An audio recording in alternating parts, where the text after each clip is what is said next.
एकादशी के दिन आप सवेरे जल्दी जागो, सवेरे जल्दी जाग जाओ और जल्दी जागकर एकादशी के दिन सबसे पहले स्नान करो और भगवान को स्नान करा के, लड्डू गोपाल जी शालिग्राम भगवान को स्नान करा के भगवान का चरणामृत पीकर अपना एकादशी स्टार्ट करना चाहिए। भगवान कहे, अब कोई कहे महाराज जी हम तो निर्जला रहते हैं तो हम चरणामृत कैसे पिए? अरे चाहे निर्जला रहो चाहे कैसे, भगवान का चरणामृत पीने से दोष नहीं होता। भगवान का चरणामृत सवेरे भगवान को स्नान कराओ और वो चरणामृत पीकर भगवान से कहो, हे प्रभु आज हम एकादशी का व्रत करने जा रहे हैं, आपकी कृपा से हमारे व्रत को पूरा कीजिएगा और इस व्रत में कोई विघ्न बाधा ना आए और इस व्रत का जो भी पुण्य है उस पुण्य के बल से केवल आपके चरणों में मेरी भक्ति बढ़े, मेरा प्रेम बढ़े, बस ये चाहती या चाहता हूं। तो भगवान का चरणामृत पीकर अपने व्रत को स्टार्ट करो और दिन भर अधिक से अधिक भगवान नाम संकीर्तन करो, आश्रय लो भगवान के नाम का, अधिक से अधिक लोगों को सही रास्ता बताओ। एकादशी के दिन अपने सनातन धर्म का ज्यादा से ज्यादा एक दिन का समय लेकर सबको अपने गीता के बारे में, भगवान के बारे में जागरूक करो। आप लोगों ने अपने धर्म का प्रचार करना छोड़ दिया, इसलिए आज हमारे हजारों लाखों हिंदू धर्म परिवर्तन करने लग गए। धर्म परिवर्तन क्यों करने लग गए? क्योंकि उन्हें अपने धर्म के बारे में पता ही नहीं है कि हमारा धर्म कितना श्रेष्ठ है। आप लोगों ने कभी बताया ही नहीं। इसलिए थोड़ा समय 24 घंटे में 23 घंटे अपने और अपने परिवार के लिए काम करो, पर 1 घंटा अपने धर्म के लिए काम करो। जन जन तक जाओ और अपने धर्म का प्रचार करो कि हमारे राम कौन है, हमारे कृष्ण कौन है, चैतन्य महाप्रभु कौन है। ऐसे महापुरुषों की वाणियां सब तक पहुंचाओ, सबको बताओ, अपने धर्म के बारे में बताओ। लोगों को जागरूक नहीं करेंगे तो हिंदू आज अन्य धर्मों में चले गए। धर्म परिवर्तन, बंगाल में धर्म परिवर्तन होता है या नहीं? बहुत ज्यादा गांव की गांव धर्म परिवर्तन कर चुके हैं, आप लोगों को पता ही नहीं है। इसलिए आप लोग अपने धर्म को थोड़ा सा वक्त दीजिए, समय दीजिए। एकादशी के दिन जल्दी जागो, भगवान का स्नान पूजन करो, भगवान का श्रृंगार करो और आज दिन भर भगवान के नाम का आश्रय लो, भगवान का अधिक से अधिक चिंतन करो। और आपको ना सधे तो आप फलाहार कर लो, फल खाओ। एकादशी के दिन यदि आपको निराहार ना रहा जाए तो क्या खा सकते हैं? फल, पपीता खाओ, केला खाओ, सेब खाओ, अनार खाओ, अंगूर खाओ, आम खाओ। फल फल खा के आप व्रत पूरा करो। एक बार खाओ या ना रह सको तो दोनों बार फलाहार करो। और एकादशी पूरी होने के बाद द्वादशी के दिन सबसे पहले घर में चावल बनाओ। एकादशी के दिन अन्न नहीं बनना चाहिए घर में, एकादशी के दिन अन्न नहीं बनता घर में। दुर्वासा जी का नाम तो सुना होगा, जो दूर्वा खा के रहते थे। और दुर्वासा जी वो हैं जो किसी को भी श्राप दे देते थे, बड़े गुस्सैल साधु हैं। एक बार उन्होंने एक भक्त से पंगा ले लिया। भागवत जी में कथा है, एक भक्त थे, नाम था अम्बरीश। क्या नाम था? क्या नाम था? अम्बरीश। अम्बरीशो महाभागा सप्तद्वीपवती महिम। एक अम्बरीश नाम के भक्त थे। वो बेचारे इतने बड़े भक्त थे, सप्तद्वीपवती महिम, 7वां द्वीप के संपूर्ण विश्व के राजा थे अम्बरीश, लेकिन बहुत बड़े भक्त थे। अपने हाथ से गेहूं पीसते थे चक्की से, अपने हाथ से रोटी बनाते थे, अपने हाथ से भगवान को भोग लगाते थे और भगवान के पूजा के बर्तन अपने हाथ से साफ करते थे। भगवान की ड्रेस, भगवान के वस्त्र अपने हाथ से बनाते थे, भगवान की माला अपने हाथ से बनाते थे, भगवान के लिए पुष्प खुद तोड़कर लाते थे, जमीन में सोते थे। ऐसे श्रेष्ठ भक्त थे अम्बरीश जी। और वो एकादशी बहुत करते थे। एकादशी के दिन निराहार रहते थे, कोई जलपान नहीं। द्वादशी के दिन ब्राह्मणों को भोग लगाकर ब्राह्मणों को भोजन पवाकर और फिर वो पाते थे। एकादशी में बड़ी निष्ठा थी। एक दिन एक घटना घट गई। दुर्वासा जी आ गए। कब आए? द्वादशी के दिन। और द्वादशी का नियम होता है, एकादशी का नियम होता है कि द्वादशी को ही पारण कर लेना चाहिए। पारण मतलब कुछ खा लेना चाहिए, तब व्रत पूरा होता है। क्या पाना चाहिए? कभी जगन्नाथ जी जाया करो तो जगन्नाथ जी में वहां सूखा चावल मिलता है प्रसाद में, गुलाबी कलर के कपड़े में लिपटा हुआ मिलता है वहां, 10 रुपए 20 रुपए में। वो जगन्नाथ जी का प्रसाद वहां के भक्त ना सुखा लेते हैं। भात होता है ना, भात चावल सुखा लेते हैं, फिर उसको 10 रुपए 20 रुपए में प्रसादी बिकता है, वो ले आया करो। और जब भी एकादशी आया करे तो जगन्नाथ जी का वही चावल के प्रसाद से द्वादशी को व्रत पूरा किया करो। द्वादशी को, एकादशी को चावल नहीं खाना चाहिए, पर द्वादशी को चावल जरूर खाना चाहिए। और कौन सा चावल? इस धरती में सबसे श्रेष्ठ चावल क्या हो सकता है? जगन्नाथ जी का भात सबसे उत्तम। जगन्नाथ के भात को जगत पसारे। हाथ भगवान जगन्नाथ जी का प्रसाद सबके घर में होना चाहिए।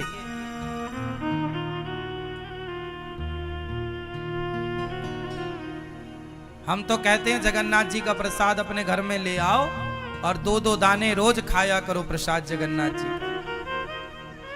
मिलता है ना। आप में से कितने लोग जानते हैं सूखा चावल मिलता जगन्नाथ जी में? हाँ, कभी जाओ तो जगन्नाथ जी से ढेर सारा प्रसाद ले आना। चावल सूखा हुआ बनाते हैं ना चावल, फिर उसे सुखा लेते हैं धूप में, फिर वो बिकता है। तो दुर्वासा जी द्वादशी के दिन आए। उस समय अम्बरीश ब्राह्मणों को भोजन करा रहे थे और त्रयोदशी लगने वाली थी, मतलब तिथि बदलने वाली थी। अब तिथि बदलने के पहले आपको पारण करना पड़ता है। अब दुर्वासा जी आए तो अम्बरीश जी ने कहा महाराज आप भी पाओ। बोले मैं नहा के आता हूं। तो वो नहाने में जरा लेट हो गए दुर्वासा जी। तो अम्बरीश की तिथि निकली जा रही थी। तो अब साधु भूखा पड़ा है घर में, तो कुछ खा तो सकते नहीं, तो उन्होंने भगवान का चरणामृत पीकर अपने व्रत को पारण कर लिया। व्रत का पारण किससे कर लिया? अम्बरीश जी ने चरणामृत पीकर। अब वो चरणामृत पी रहे थे कि सामने से दुर्वासा जी आ गए। अब दुर्वासा जी बड़े गुस्से आदमी, संत क्यों मुझे खिलाए बिना खा गया? जानता नहीं मैं कौन हूं? मैं तुझे, तू बड़ा भक्त बन रहा है, मैं आज तुझे दंडित करूंगा। तूने एक साधु का अपमान किया है, तू जानता नहीं मैं कौन हूं, तूने मुझे खिलाए बिना खा लिया। और दुर्वासा जी से सारा जग डरता था कि बहुत खतरनाक बाबा है। आज बाबा जी का पंगा पड़ गया अम्बरीश जी से, लेकिन अम्बरीश जी तो हाथ जोड़े खड़े हैं, हे महाराज यदि अपराध बना है तो मुझे दंड दीजिए। और अम्बरीश ऐसे भक्त थे कि जब वो अपने हाथ से गेहूं पीसा करते थे तो बगल में भगवान बैठकर उनको हवा किया करते थे अपने पीतांबर से, ऐसे ऐसे। भगवान स्वयं उनके प्रेम में बिक चुके थे। भगवान स्वयं उनके प्रेम में बिक चुके थे। जब जब अम्बरीश भगवान की सेवा करते तो भगवान स्वयं उनकी सेवा करते।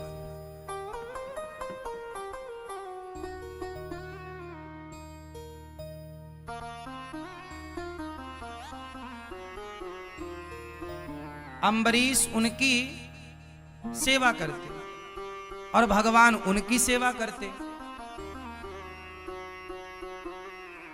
अब भगवान ने अपना सुदर्शन नियुक्त कर दिया था। सुदर्शन नियुक्त कर दिया कि तुम पर कोई संकट आएगा तो मेरा सुदर्शन तैयार रहेगा। अब दुर्वासा जी को गुस्सा आई कि तुमने मुझे खिलाए बिना खा लिया, तो एक बाल उखाड़ा अपना दुर्वासा जी ने और पटक दिया। और जब पटका तो उस बाल को पटकने से एक राक्षसी पैदा हो गई, नाम था कृत्या।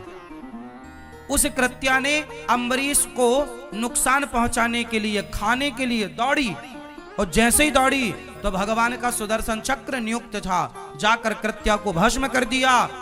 और सुदर्शन साक्षात भगवान है, इसलिए भागवत जी में देखो आगे सबसे क्या रखा है, ये सुदर्शन। इसलिए हम कहते हैं कि अपने घर में द्वार के ऊपर भगवान सुदर्शन को लगाइए। ये देखो सुदर्शन चक्र, ये बीच में तिलक, ये बीच में शंख, ये सुदर्शन, ये भक्तों के परम रक्षक हैं। भक्तों को जो नुकसान पहुंचाता है सुदर्शन चक्र एक्टिव हो जाते हैं। अम्बरीश को नुकसान पहुंचाना चाहा, सुदर्शन भगवान एक्टिव हो गए, कृत्या को भस्म की, और दुर्वासा जी को मारने सुदर्शन भगवान दौड़े। अब छोड़ूंगा नहीं बाबा, बहुत बड़ा बाबा बनता है, मेरे भक्त को नुकसान पहुंचा रहा। अब दुर्वासा जी भागे, हे ब्रह्मा बचाओ, ब्रह्मा बचाओ। ब्रह्मा ने देखा कौन आया, दुर्वासा क्या हुआ, बोले सुदर्शन चक्र लगा है पीछे। ब्रह्मा जी बोले निकलो मेरे घर से, हमारी ठिकाना नहीं है सुदर्शन से, तो निकलो। शंकर जी के पास गए, हे प्रभु बचाओ। शंकर जी बोले बाहर जाओ, अभी कोई गुंजाइश नहीं है, जिनका चक्र है उनके पास जाओ। अब गए भगवान नारायण के, हे प्रभु पाहि माम पाहि माम, हे प्रभु क्षमा क्षमा। भगवान बोले क्या हुआ, महाराज हम तो आपके भक्त हैं, पता नहीं क्या अपराध हुआ, ये सुदर्शन हमें मारे डाल रहा, जलाए जा रहा है, गर्दन काट देगा। भगवान बोले कि आपने किसका अपराध किया है। सुदर्शन जी बोले प्रभु इसने जो आपके आश्रित भक्त है अम्बरीश, उसे नुकसान पहुंचाना चाहा है बाबा जी ने, छोड़ूंगा नहीं। अब भगवान बोले तो फिर मैं भी सेवा नहीं कर पाऊंगा आपकी इस बार। अब दुर्वासा जी घबराए कि जब भगवान नहीं बचा रहे हैं तो अब कौन बचाएगा। अब दुर्वासा जी घबराए, चरणों में गिर पड़े, प्रभु आप बताओ मैं क्या करूं। भगवान बोले जिसका अपराध किया है उस भक्त से जाकर क्षमा मांगो, वो क्षमा कर देंगे तो ये चक्र शांत हो जाएगा।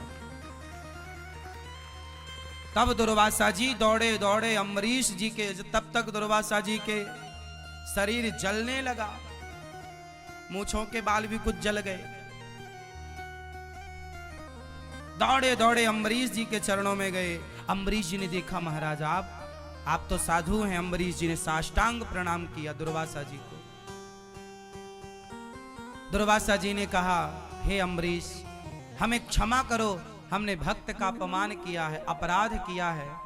तब दुर्वासा जी के लिए अम्बरीश ने सुदर्शन भगवान से प्रार्थना की, हे सुदर्शन भगवान, यदि मैं भगवान का अनन्य भाव से चिंतन करता हूं, मैंने भगवान के सिवा अपने हृदय में किसी को स्थान ना दिया हो, मेरे अंदर यदि किसी के प्रति छल कपट ईर्ष्या द्वेष ना हो, तो हे सुदर्शन भगवान आप शांत हो जाइए। सुदर्शन भगवान शांत हो गए और दुर्वासा जी की रक्षा हुई। तब से दुर्वासा जी को समझ में आया कि भक्तों से पंगा लेने का नहीं, भगवान से पंगा लोगे चलेगा, पर भक्तों से जो आप लोग साधुओं का अपमान करते रहते हो ना, अरे वो बाबा जी तो पाखंडी हैं, अरे वो तो ऐसे हैं ना, सच्ची बताओ तुम कितना जानते हो, सुनी सुनाई बातें क्यों, और हमें क्या करना कि कोई कैसा है। भगवान है ना न्याय करने के लिए। रावण के साथ न्याय भगवान ने किया ना, उसे दंड मिला ना उसके किए का। द्रौपदी की साड़ी उतारी थी तो दुशासन ने, दंड मिला। ईश्वर के घर देर है अंधेर नहीं है, तुम अपराधी मत बनो। इसलिए कबीरदास जी ने कहा है, ना काहू से दोस्ती, ना काहू से, ना तो हमें किसी की निंदा चुगली करना, ना तो हमें किसी की प्रशंसा करना। अच्छा कहना है तो भगवान को, और बुरा कहना है तो खुद को। हम बुरे हैं, बुरा जो देखन मैं चला। बुराई करनी है तो खुद की करो, बुराई देखनी है खुद की देखो और अपने को बेहतर बनाओ। अपराध नहीं। और हमारे देश में 99% लोग यही करते हैं दिन भर, कि वो ऐसे हैं, वो वैसे, वो पाखंडी। तुम्हारी पड़ोसन रोज वृंदावन आने लग जाए, तुम्हारी पड़ोसन महीने में हर महीने वृंदावन आने लग जाए, माला जपने लग जाए, तुलसी पहनने लग जाए, तो पड़ोसन बोलती है पाखंडन है, बड़ी पाखंड रच रही है। हाँ, तो वृंदावन आ रही है, तुलसी पहन रही है, कृष्ण कृष्ण जप रही है, तो तुम पाखंड कह रही हो, है ना। और तुम जो रोज किट्टी पार्टी करती हो, लूडो खेलती हो मोबाइल में, ये सही है? तुम कौन होते हो किसी को पाखंडी कहने वाले? हो सकता है उसका भाव सच्चा हो, वो भगवान से सच्चा प्रेम, और झूठा भी हो तो वृंदावन तो आ रही है, कौन से बियर बार जा रही है, कौन सा क्लब में जा रही है, वृंदावन तो आ रही है। तुलसी की माला ही तो पहन रखा है उसने, कौन सा अपराध कर रखा है? राम राम ही तो बोल रही है, कृष्ण कृष्ण ही तो बोल रही है, राधे राधे ही तो बोल रही है, क्या गुनाह क्या कर रही है? तुम्हें तो बस बोलना है, मुंह फट हो, कुछ भी बोलना है। भगवान मेंढक बनाएंगे तुम्हें अगले जन्म में, टर टर करती रहना, फिर बहुत टर टर करती हो, कुछ भी क्यों बोलना है?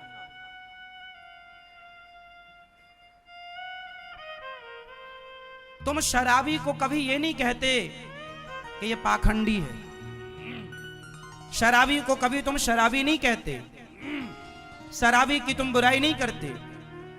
पर तुम्हारे पड़ोस में 4 लोग शराबी हैं, और तुम्हारे पड़ोस की 4 स्त्रियां हैं, 4 लड़कियां हैं, जो रोज रात को शराब पीने के लिए वहां जाती हैं क्लबों में। तो तुमने उनके लिए नहीं बोला कि ये पाखंड है, ये कहा तुम क्लबों में जाके शराब पी रही हो रात रात, पूरी रात नाचती है लड़की और लड़के, लोग उन्हें कुछ नहीं कहते। पर कोई एक भजन करने लग जाए तो सारा गांव सारा समाज उसे पाखंडी कहने लग जाता, तुम बड़े पाखंडी हो। अब बताओ भाई, जमाना कितना उल्टा हो गया है। जो खुलेआम गलत कर रहा है उस गलत को कोई गलत नहीं कह रहा है, पर कोई सही करे तो सही को लोग गलत कहते हैं। अब ये कलयुग ही नहीं तो क्या है? अंधे हो, धृतराष्ट्र हो, फिर तुम गांधारी हो, पट्टी बंधी है आंखों में, जो तुम सही और गलत को पहचान नहीं पा रहे हो। कोई मांस ना खाए तो मांस खाने वाले लोग उस पर चढ़ाई कर देते, अरे तुम गलत हो, सारे लोग खा रहे हैं मांस, तुम क्यों नहीं खाती हो? यदि परिवार में सारे लोग मांसाहारी हैं और कोई लड़की मांस छोड़ दे, कोई लड़का मांस छोड़ दे, तो घर वाले टूट पड़ते, अरे तुम क्यों नहीं खा रही हो? मतलब भैया हम नहीं खा रहे हैं, गलत है ये किसी की हत्या करना। तो वो लोग क्या कहते, नहीं तुम गलत हो, जो खा रहे हैं वो अपने आप को सही साबित करते, नहीं जी तुम गलत हो। क्यों? वो क्यों सही कह रहे हैं? क्योंकि उनके खिलाफ कोई चला गया सही राह पर। वो क्या चाहते हैं कि हम गलत हैं तो तुम भी रहो। चोर चोर मौसेरे भाई, तुम सही क्यों चली गई? दिक्कत लोगों को गलत आदमी से नहीं है, गलत स्त्रियों से दिक्कत नहीं है, भले लोगों से समाज को दिक्कत है। ये बात सही है या गलत है?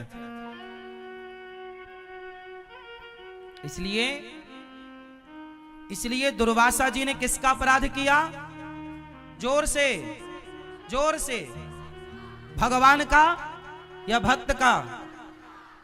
तो आप लोग भी, यदि कोई वृंदावन से जुड़ी स्त्री है, कोई वृंदावन से जुड़ा पुरुष है, और यदि वो वृंदावन के प्रति श्रद्धा रखता है, भगवान कृष्ण राधा रानी के प्रति श्रद्धा रखता है, और यदि आपने उसे पाखंडी कह दिया तो तुम्हारे सारे पुण्य उसके पास आ जाएंगे और उसके सारे पाप ट्रांसफर कर देंगे कि तू पाप भोग भैया।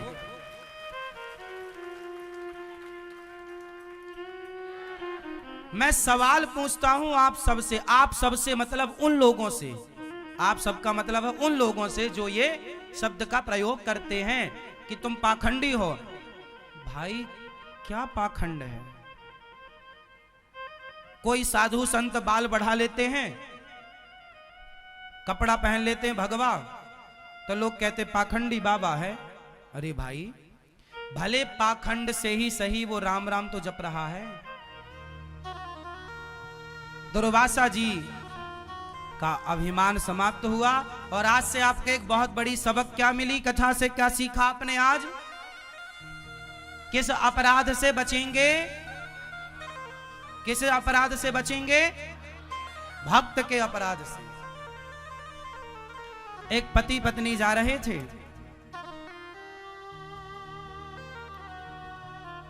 तो एक साधु पीछे से आया। बारिश का समय था, सड़क के गड्ढों में पानी भरा था, तो समझ में आता नहीं है कि यहां गड्ढा है कि यहां समतल है, लेवल है। तो एक साधु बढ़िया कीर्तन, संत तो मस्त कीर्तन, श्री कृष्ण गोविंद हरे मुरारी, मस्त चला जा रहा था। अच्छा, वो पति पत्नी इस तरफ से जा रहे थे और वो साधु अपने लाइन से इस तरफ जा रहा था सड़क में। तो साधु बढ़िया नाचता हुआ जा रहा था। तो साधु जब उचका और उचक करके जब गिरा तो उसके पांव गड्ढे में चले गए। और जब गड्ढे में गए तो पानी भरा था, कीचड़ था। और जब पानी में गए तो पानी की कुछ छींटे बूंदें उछटी और जाके उसके पति पत्नी जो जा रहे थे, तो उस पति के सफेद कलर की शर्ट पहन रखी थी उसने, तो वो कुछ छींटे जाकर